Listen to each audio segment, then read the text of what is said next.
বাংলাদেশে এখন একটা বড় সমস্যা, সেটা হচ্ছে যে কিছু বললেই আপনি ভারতের দালাল নয়তো স্বৈরাচারের দোসর। আমার প্রশ্ন এখন, এই যে জাতিসংঘের মানবাধিকার বিষয়ক হাই কমিশনার ভলকার তুর্ক, তাকেও কি আপনি এখন আওয়ামী লীগের দোসর বা ভারতের দালাল বলবেন? কেননা তিনি অতি সম্প্রতি উদ্বেগ প্রকাশ করেছেন বাংলাদেশে যে আইন হয়েছে রাজনৈতিক দল নিষিদ্ধ করবার জন্য, যার মূল লক্ষ্য হচ্ছে আওয়ামী লীগকে নিষিদ্ধ করা আইনের মধ্য দিয়ে। এটা তিনি উদ্বেগ প্রকাশ করেছেন এবং এটা তিনি পছন্দ। ওকে জিল্লুর,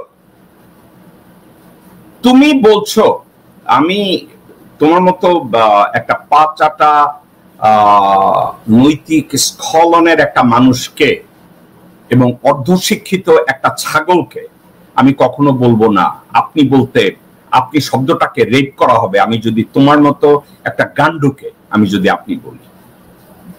ভলকার টার্ক আসলে কি বলছে? ভলকার টার্ক যে কথাটা বলছে দর্শকবৃন্দ, আমি আপনাদেরকে শাব্দিক অর্থে সে যা যা বলেছে আপনাদেরকে আমি একটু ব্যাখ্যা করে শোনাই।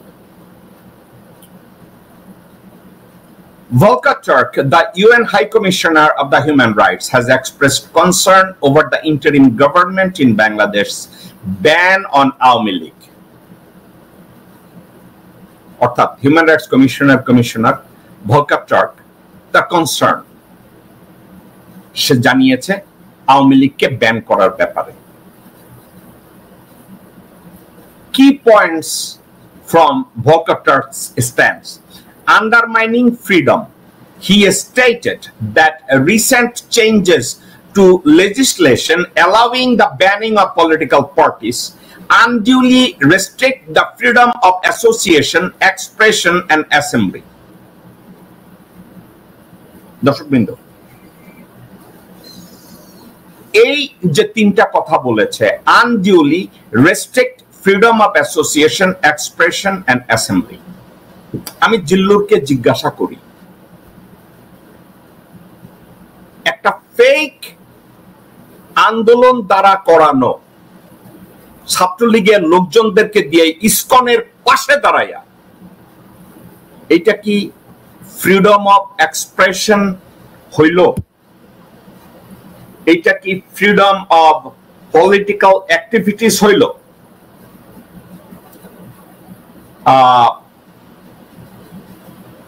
Freedom of association, expression and assembly. আমি জিল্লুরকে যদি জিজ্ঞাসা করি, সচিবালয়ে যে ভুয়া একটা আন্দোলন তৈরি করা হয়েছে, এইটা কি ফ্রিডম অফ অ্যাসোসিয়েশন, এক্সপ্রেশন এবং অ্যাসেম্বলি হইছে? আনসার ভিডিপি কে রাস্তায় নামাইয়া ছাত্রলীগের লোকজনরা তাদের পাশে দাঁড়াইয়া যেভাবে জয় বাংলা দেওয়া শুরু করছে, এটা কি ফ্রিডম অফ অ্যাসোসিয়েশন, এক্সপ্রেশন এবং অ্যাসেম্বলি হইছে? ইসকনের লোকজনরা যখন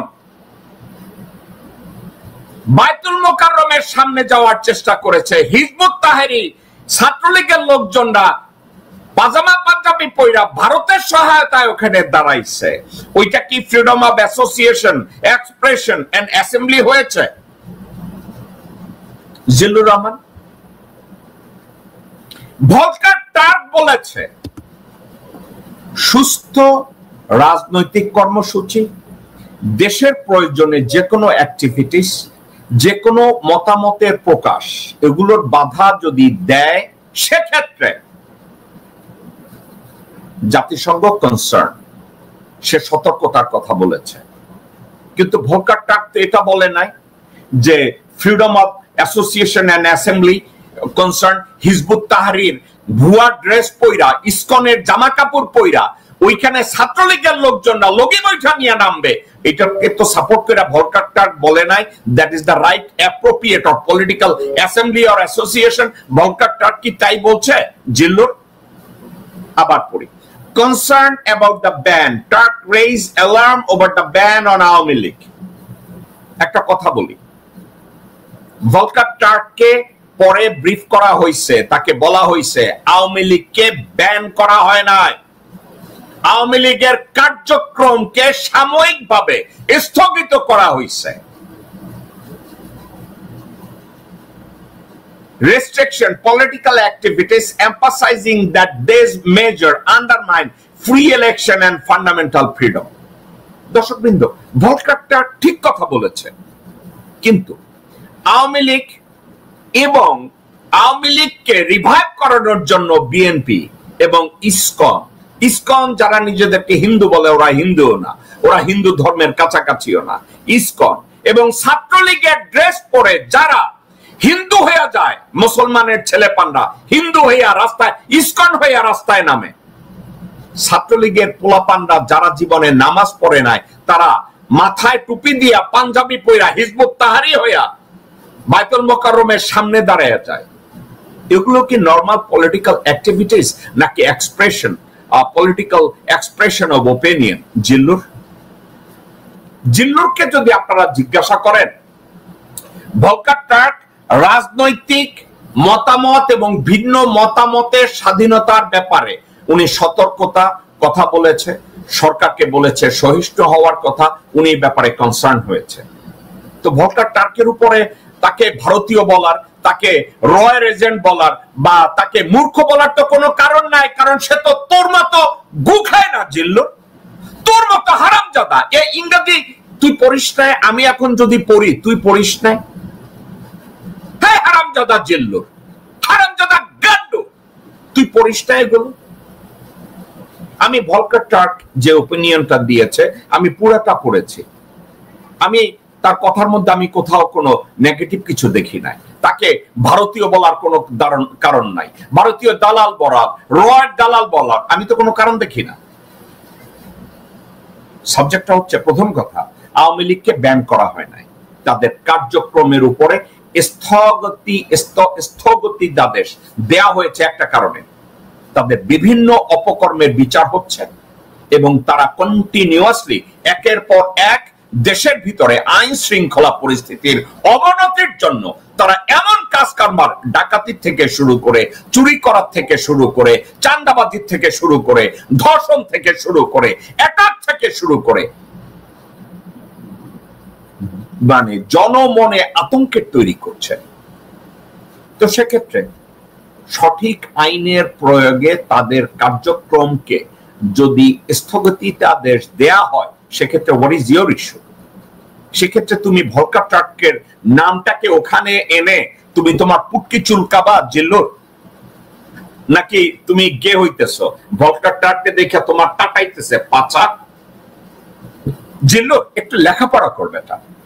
তুই তো দামড়ার মতো বৈশা থাকতি, তোর সাথে এখনো থাকিস, কতগুলো বালছাল মার্কার লোকজনকে নিয়ে তুই তো এখানে বৈশা থাকিস। তোর তো সত্যিকার অর্থে আমি যদি তোরে বলি জিল্লুর, তোর বাপেরও সাহস হবে না আমার শোতে আসতে বা আমার মতো লোকের সাথে বসে কথা বলতে।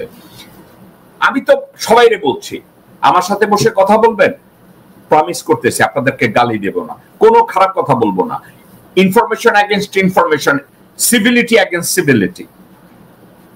আমি তো আপনাদেরকে বলছি, সাহস আছে কথা বলার? ভলকার টার্কের কথাটা জিল্লু এনে জাস্টিফাই করার চেষ্টা করছে যে ওর মতো হারামজাদারা যখন পাছা চুলকায় তখন আমরা কেন তাদেরকে ভারতীয় দালাল বলি, আওয়ামী লীগের দালাল বলি, মোদির দালাল বলি? এই হারামজাদা, তুই তো দালাল, পা চাটার জন্য জিহ্বা বের করে রাখিস। হারামজাদা জিল্লুর, তুই তো এটা করিস। একটা কথা, ভলকার টার্ক বলেছে কোন রাজনৈতিক দলকে নিষিদ্ধ করা উচিত না, আমি তার সাথে একমত। প্রত্যেকটা রাজনৈতিক দল তাদের মতামত প্রকাশ করতে পারবে, আমি তার সাথে একমত। ফ্রিডম অফ অ্যাসোসিয়েশন, তারা একত্র হতে পারবে, কোনো অসুবিধা নাই। কিন্তু সমস্যা আমার একটা জায়গায়, রাজনীতির নামে তোমরা ভণ্ডামি করবা, তোমরা বলবা ইসকনের স্বাধীনতা চাই, ধর্মচর্চার স্বাধীনতা চাই, অথচ ইসকনের লোকজন নাই। সব ছাত্রলীগের লোকজনরা ইসকন হইয়া, হিন্দু হইয়া, ইসকন তো আর হিন্দু না, তোমরা ওইখানে ব্রহ্ম অনুসারী হইয়া ওইখানে দাঁড়াইয়া তোমরা হরিবোল স্লোগান দেওয়া শুরু করবা, জয় বাংলা স্লোগান দিবা, ওইটা তোমাদের রাজনৈতিক? এ ধরনের ভণ্ডামি তোমরা পাইছো কই? তোমরা আনসার ভিডিপি যারা ইউনিফর্ম পরে রাজনৈতিক কথাবার্তা বলতে পারবে না, তাদেরকে নিয়ে তোমরা হরতাল শুরু করায় দিবা, তাইলে ওইটাকে অ্যালাউ করবে গভর্নমেন্ট? সত্যিকার অর্থে আওয়ামী লীগ যদি বলে যাদের বিরুদ্ধে কোনো কেস নাই, যারা কোনো অপকর্ম করে না এমন আওয়ামী লীগের কোন নেতারা যদি কর্মসূচি দেয় এবং তাদেরকে যদি গ্রেফতার করা হয়, আমি জেকব তাদের পক্ষে দাঁড়ায় যাব। আওয়ামী লীগের কোন নেতা বা কর্মী যারা কোনো অপকর্ম করে না এবং যারা বাংলাদেশের জন্য রাজনীতি করে, তারা যদি আজকে বাংলাদেশে রাজনৈতিক কর্মকাণ্ড শুরু করে এবং তাদেরকে যদি গ্রেফতার করা হয়, আমি তাদের পক্ষে দাঁড়াবো। কই এমন কাউকে তো গ্রেফতার করা হয় না, এমন কাউকে তো নিষিদ্ধ করা হয় না। তাহলে জিল্লুর তুমি এ ধরনের কথাবার্তা কোথায় পাইছো? এসব মস্কারি কোথায় পাইছো জিল্লুর? কারা রইল বোকাপাট, কারা রইল বোকাপাট, ভেঙে ফেল করলে লোপাট, রক্ত জমাট শিকল পুজোর ভাষণ বেদি। ওরে ও তরুণ নিশান, ওরে ও তরুণ নিশান, বাজে তোর গলায় বিশাল ধ্বংস নিশান, প্রাচীর প্রাচীর ভেদি। কারা